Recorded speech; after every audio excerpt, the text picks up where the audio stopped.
dalam 5 tahun terakhir ini, kelompok-kelompok Islam seolah menjadi terasing di negerinya sendiri.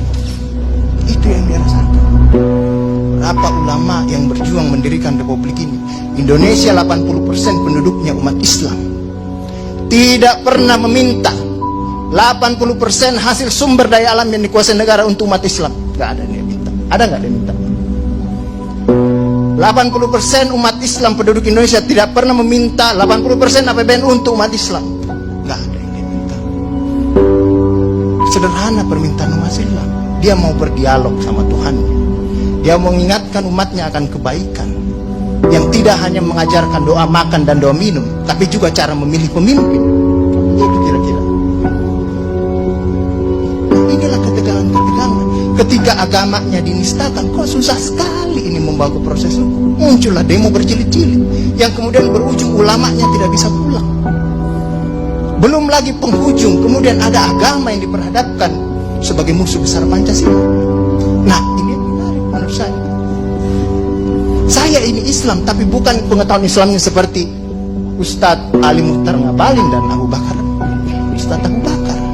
Tapi dengan segala awam saya terhadap Islam, ketika saya ditanya Pancasila itu di mana dalam kehidupan saya, maka saya akan mengatakan bahwa ketika saya lahir, orang tua saya itu membisikkan Pancasila di telinga saya.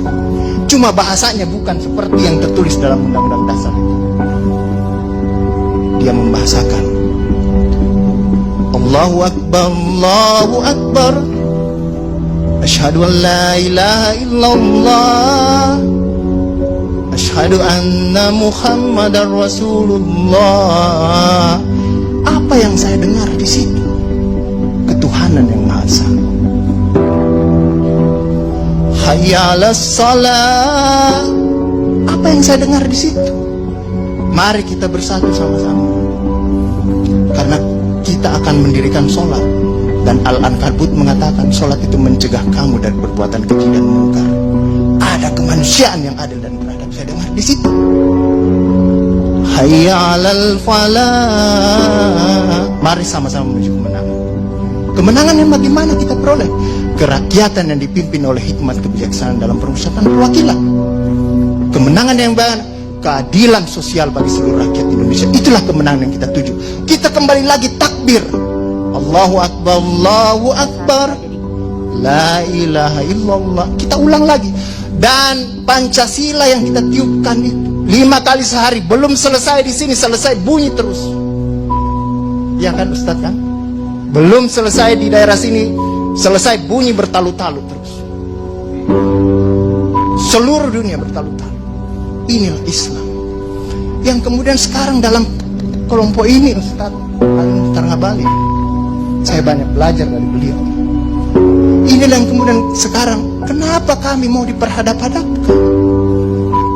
Kenapa kami ada yang menjalankan keyakinannya ketika dia celananya cingkrang, radikal, atau dia pakai cadar, dulu diperhadap-hadapkan. Saya Indonesia, saya Pancasila, ada dulu itu banyak sekali seperti itu. Kenapa kami seperti ini? Sekarang, akhirnya sekarang semua orang disuruh pakai cadar. Inilah kemudian rentetan yang membuat istilah tadi Ustadz Abu Bakar, kok paranoid sekali dengan undang-undang HIP ini. Ada luka. Ada luka yang tadinya sudah mulai mengering, dilupakan. Tapi tiba-tiba ini kemudian dikhawatirkan, jangan sampai Pancasila ini mau dipakai sebagai instrumen untuk membibirkan kelompok Islam dan kelompok. Apalagi kalau kita baca RUHP itu, megang kekuasaan pembinaan ideologi Pancasila ada sama presiden. Saya juga baca-baca sekilas tadi. Kok di situ ditulis pendidikan nasional menurut undang-undang ini itu berubah. Tujuan pendidikan nasional oleh Undang-Undang Dasar mengatakan bahwa beriman, bertakwa, berakhlak mulia. Di sini diciptakan pendidikan nasional itu bertujuan untuk menjadi tenaga ahli dan terampil.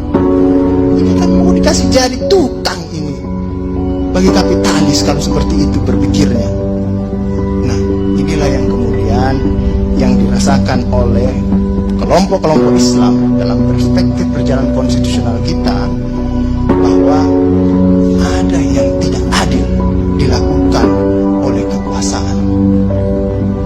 Kelompok Islam selama ini tadi yang saya katakan tidak pernah meminta apa-apa. Paling jauh kelompok-kelompok Islam mungkin dapat honor dari negara. Itu pun tidak dipakai untuk foya, dikembalikan lagi untuk membantu negara, menghidupkan santri-santri, mencerdaskan kehidupan bangsa, menciptakan manusia-manusia yang beriman, bertakwa dan akhlak mulia. Yang sebenarnya tugas pemerintah itu dikembalikan lagi seperti itu. Itulah yang kemudian mulailah sekarang kelompok Islam sangat hati-hati kalau kemudian Pancasila ditiupkan terus, seolah-olah ini mau dijadikan instrumen untuk memarjinalkan Pancasila.